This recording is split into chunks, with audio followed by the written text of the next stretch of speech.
So I'm going to give a little feedback on the grammar micro-teaching from last week on the third conditional for M6. So my first star is the use of a meaningful context to introduce the lesson. So the teacher told a meaningful story, a personal story about a situation that had happened to her in the past, and the target language, the third conditional, was used in a natural way in this story.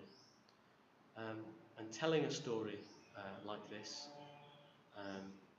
can help a student see the meaning and the use of the third conditional in real life, in a real context. The second star for this group was setting a task after the meaningful context.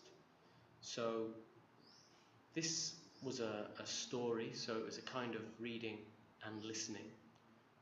And after the students listened and read this story, the teacher asked them to reorder the story using sentence strips. So put the story in the correct order.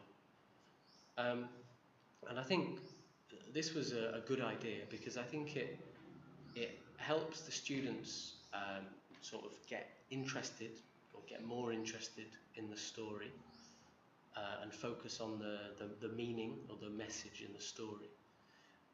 And another thing it does is it helps the students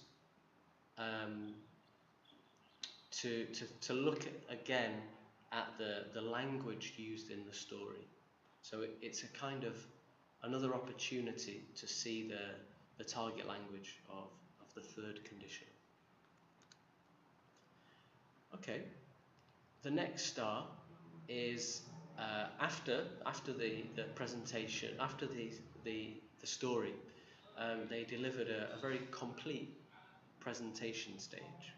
So they included meaning, form, and pronunciation. The teacher asked a number of questions to focus on meaning. The teacher also wrote the form on the board. For example, if plus subject plus had. And lastly, the teacher focused on pronunciation by drilling the new language. Okay, let's have a look at that drilling.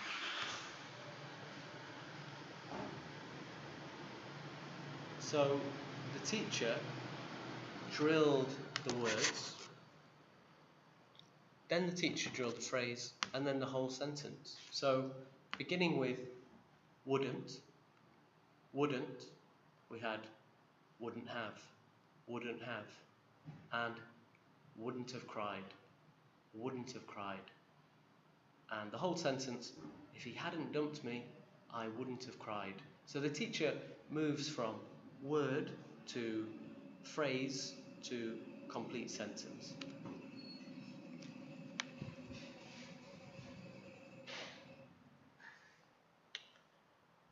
And my final star is that the group used a real variety of activities. So these included matching, beginning and end of sentences, and telling a personalised story.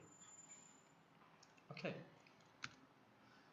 So, moving on now to the wish, what I would change. And that's to provide more support, more guidance in the final freer speaking activity. So this group provided a good freer speaking activity, which was talking about a regret in the past. And I would just provide a little more support, more time for students to think before they speak. So you could ask them to make notes, for example, about what happened. How did you feel? Why did this happen?